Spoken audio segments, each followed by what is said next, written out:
weird kind of unintended effect that I had not previously considered when I started doing Tinker Tuesday uploads. And that is that taking all of my ideas, putting them into fruition on bikes that I own has resulted in a bunch of really cool bikes that makes my decision for what I want to ride in the morning so difficult that I end up being late. And sometimes I don't ride because I've wasted a lot of time in the shed looking at everything. And I'm like, oh, I don't want to ride that. I want to ride something else. And I'm like, oh my God, at this point I need to drive. Today, the choice was this. And yes, I am late. This was a very unintended effect on my life. I didn't need more help on being late.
That may come across as just a little bit complainy, not at all my intention. Mostly just a commentary on the funny, unintended consequence of giving myself one day per week to actually be productive and follow through with the ideas that are in my head. Generally speaking, for the past, my ideas that are in my head stay just there, in my head. And that's the perfect segue to the product, or the thing that we were working on in the last video that everyone was kind of upset that I talked so much about this, didn't do anything with, and talked so little about this and did. I apologize for that, but it was a bike update, so... Anyway, we're gonna finish it. Anyway, I can't think of a better way to finish off this video than to finish this off and give you the full rundown of what's going on with it, even though you already kind of know. Now, I know for this channel it's a bit of a cardinal sin to work on a bike without having videoed it, but like the excitement sometimes takes over, and here we are. So, as you know, I was waiting on the stem adapter. It is a profile design stem adapter. I was thinking that all of this, like the stem and the seat post, would maybe all go silver. I had a bunch of Thompson parts in my cart through a Jensen order, and then I second guessed my thought of spending close to $400 or $500 on a seat post and stem for this thing without having even put it together to see if I like it. It just seemed a little bit disgusting to do. So this is a 70 mil stem, a lot shorter than the monstrosity that was on there before. Quite a bit lower though. I didn't have a proper cable hanger. What I would like to have is a slightly shorter one that has like the bolt clamp. But because of the way the world is right now, everybody wants to get into bikes. All that stuff is sold out. So we do kind of have to stick with this look for right now. It is working perfectly. It's just the look isn't so great. Oh my gosh, this looks cool. The most important thing right now is that it's pretty much done and rideable right now, just not in the full finishing wardrobe kit that I'm hoping for. So anyway, last but not least, how many times would you guys say you've seen me put bar tape on a bike? I think we're in the 20s now. Who do you think is going to be first to comment that I'm doing this wrong?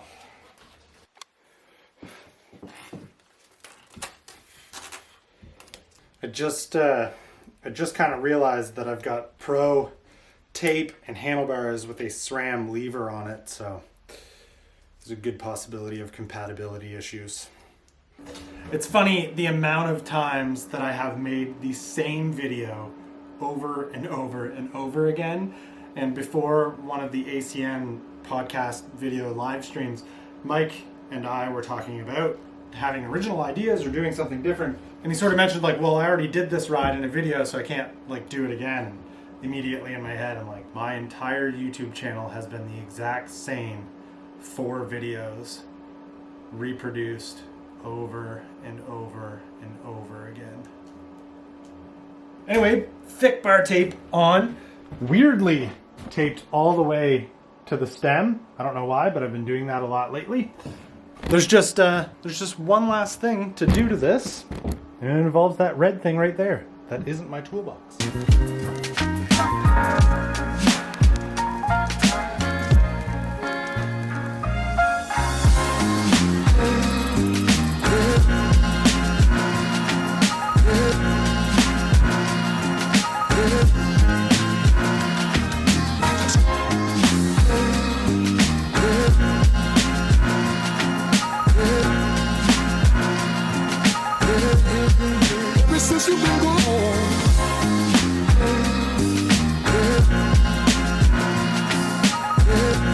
I think it would be safe to argue that the Grouch rock hopper is probably going to be one of the Spindat staples. I am loving every bit of progress that I make with it every time I feature it in a video. I'm gonna go as far as to say that it's in its like done form, where of course I might want to get a different seat post. I want to change out some of the aesthetics. I would like to have a Type 3, maybe Rival or Apex road derailleur on here. It will work with these shifters. That would probably be the only real changes that'll ever happen. They won't fully change the build at all. This is kind of its essence. It's not going to change much from this. There just maybe be some like upgrades to nicer, more posh parts at some point in its life. I don't know what it is about this thing, but I'm like not afraid to go like above and beyond where I normally would. Anyway, further to the title of this video, there was another unintended consequence not being the right word, unintended effect that worked in my favor by swapping to these bars, and that is that it solved the lack of performance in the brake department problem. Here's what the issue was.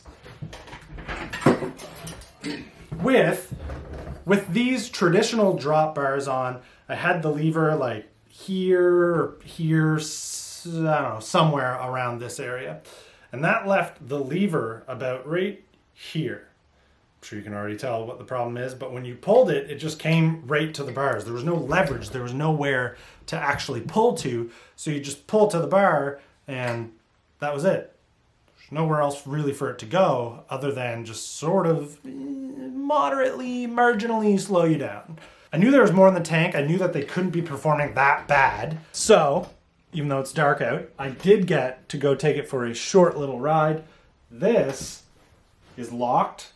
This is everything I've got, and it's still not hitting the handlebar. So, way more brake power, way more modulation, and wheels that lock up without a lot of effort. This thing just got so much better. And I promise in the next video that you see it, it will be gratuitous footage of it outside, riding it, talking about it, and just geeking out in general. But I am currently now on the 3rd day of shooting this video out of daylight once again, with the task of handwriting letters for every sticker shipment and getting all of the shirts that have also been ordered through the store out the door and to you guys. Bye.